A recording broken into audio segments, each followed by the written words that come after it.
Conectémonos con Dios. Domingos de reflexión, domingos de estudio, en el cual le pedimos siempre a Dios nuestro Señor que nos regale un momento, unos minutos de estudio y que nos ayude a que en nuestras mentes ocurran unos cambios sustanciales cuando aprendemos de Él. Se lo pedimos en el nombre de su Hijo Jesús. Amén.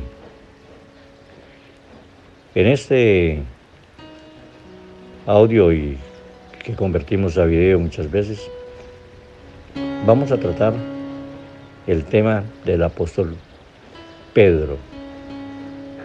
Bastante complejo el carácter, el temperamento y todo lo que nos narra la Biblia acerca de este apóstol.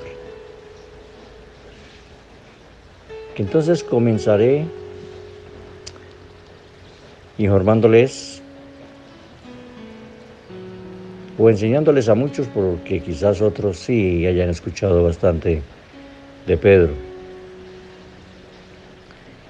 Me llama mucho la atención de este discípulo de Jesús, su temperamento, un temperamento bastante fuerte, prácticamente como un guerrero neto.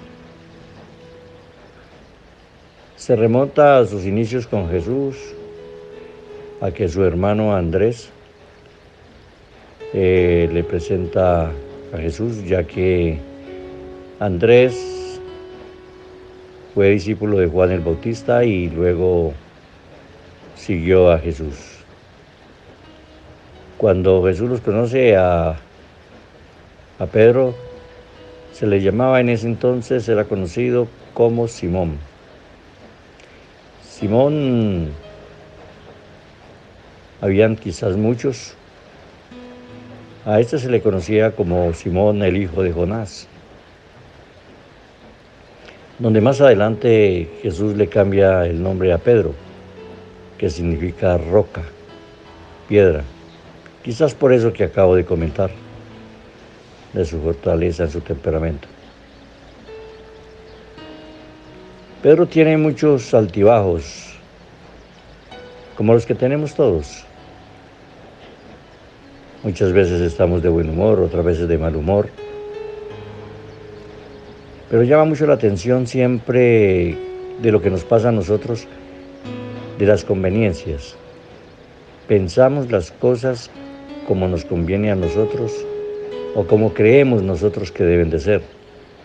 A lo largo del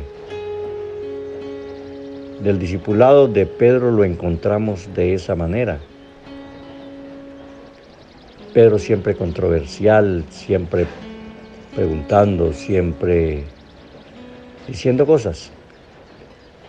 Un pasaje que llama mucho la atención y lo hemos estudiado, cuando Jesús le dice a Pedro: apártate de mí, Satanás.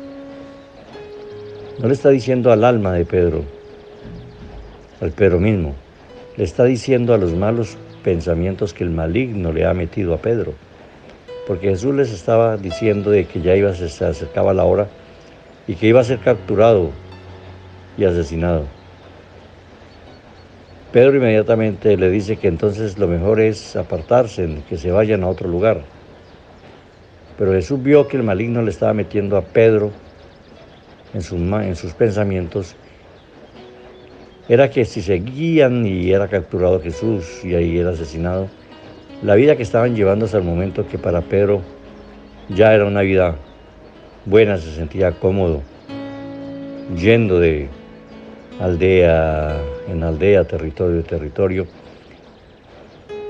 sabiendo que estaba al pie de Jesús, le surtía el pan de cada día y tenían una economía sólida a través de Jesús.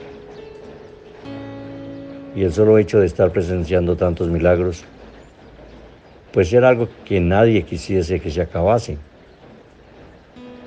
Pero el maligno le estaba metiendo a Pedro el pensamiento propio, el beneficio propio y no el de los demás. Y es por eso que Jesús le dice, apártate de mí, Satanás.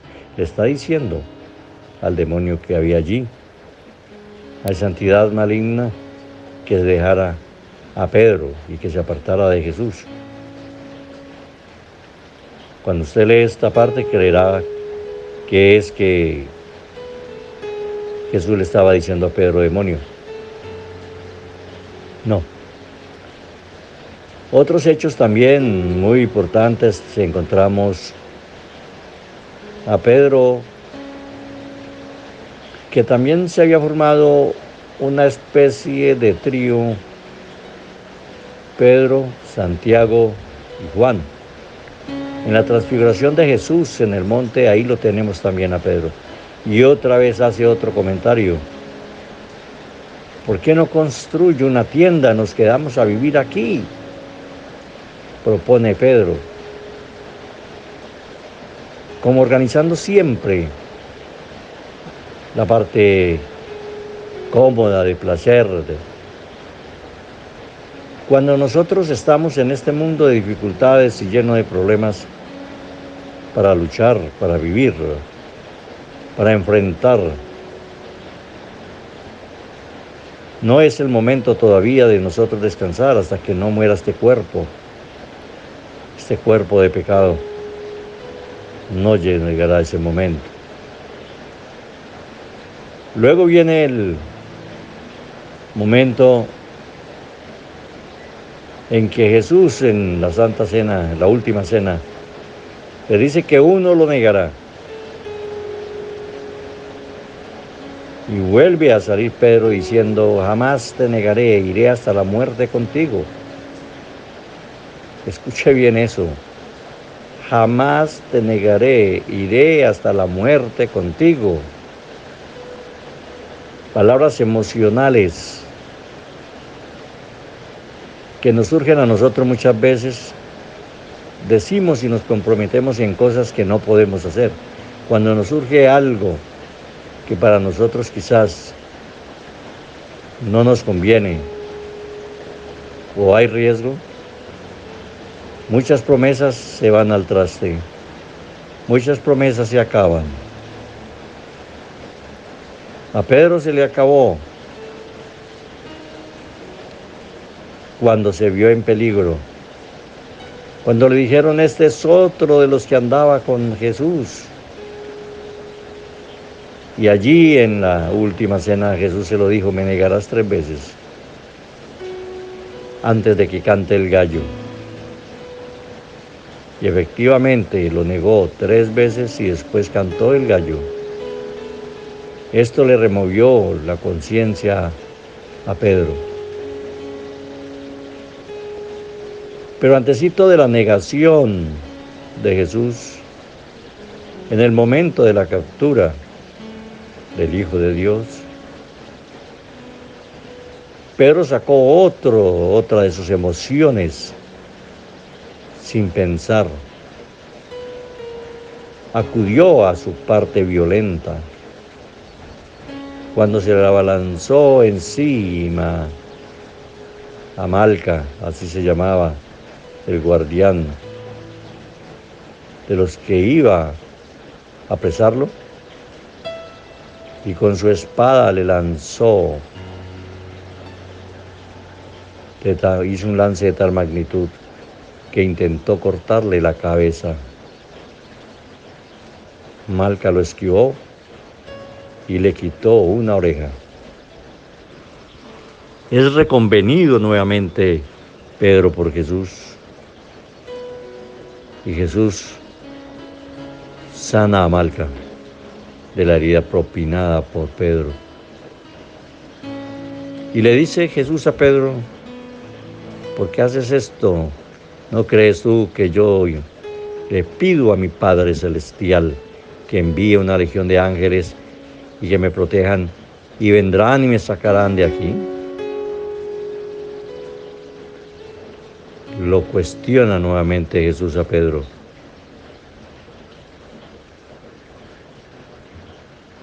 Pero Pedro, aún así, después de la resurrección de Jesús, y que se le presentó a Pedro.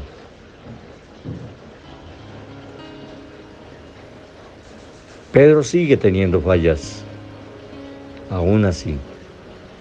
A pesar que después del día de Pentecostés, es Pedro el que ante multitudes lanza el discurso que encontramos en el libro de los Hechos. Excelente discurso el de Pedro, muy bueno. Pero sigue controversias con Pedro, apegado a la ley, apegado a la circuncisión, apegado a esas leyes que aún estando 3 años y medio con Jesús, no había logrado todavía superar por ese temperamento no moldeado. Y es entonces cuando en sueños se le dice a Pedro que tiene que ir donde el centurión y que coma de unos animales que se ve allí que él tiene. Y él dice que de animal inmundo no comerá. Y es reconvenido nuevamente por Dios. No llames inmundo a lo que yo he limpiado. Este mensaje allí también lo hemos estudiado, en el que el propósito de él era reconvenir nuevamente a Pedro, porque él estaba apartando a los gentiles. Jesús le había enseñado de que todos somos hijos de Dios, judíos y no judíos, y que el evangelio sería para todo el mundo, la salvación sería para todos nosotros. Pero Pedro aún así comía aparte de los gentiles. Y fue donde el centurión y bautizó al centurión y a toda su familia y a todos los que allí se encontraban. Entonces, a estos inicios de esta Semana Santa, en los cuales muchos, quizás muchos, perderán la vida, porque utilizan esta semana para fines diferentes a la reflexión. Licor, drogas, excesos que se pagarán con la vida. Por eso debemos de reflexionar acerca de nuestros temperamentos. ¿Qué tanto estamos dominando el temperamento? ¿Seremos Pedros? ¿Seremos ese Pedro aguerrido, emocionalista? Responde ante la emoción, ante lo que él tiene en su mente, mas no se mete inmediatamente a la oración con Dios para superar lo que tenga enfrente en el momento. Hoy le pedimos a Dios que nos ayude con esta reflexión tan excelente del ejemplo de Pedro, de cómo nosotros podemos encontrar muchos problemas si acudimos a la emoción, mas no a la razón, ni a la reflexión, ni a la oración. Padre Santo, te damos las gracias en este día. Te pedimos que nos bendigas mucho. Te entregamos los enfermos, en especial aquellos que están pidiendo por unas oraciones sobre enfermedades específicas, como la disfunción renal, diabetes, cáncer y otros, Señor. Haremos oraciones específicas para ellas, Padre Celestial, pero en el día de hoy te encomendamos a todos los enfermos, nos encomendamos todos los que sufrimos o padecemos de diferentes circunstancias, pero tú eres tan grande y misericordioso que nos permites pararnos, nos permites realizar actividades buenas, Señor. Por eso te damos las gracias y te encomendamos que nos protejas de todo mal y peligro, que coloques siempre personas de buen corazón, humildes, honestas, correctas, en nuestros caminos, y que apartes de nosotros todo el mal, todos los hacedores de maldad, que nos protejas, Padre Celestial. Te lo pedimos en este día, dándote las gracias en el nombre de tu Hijo Jesús. Amén.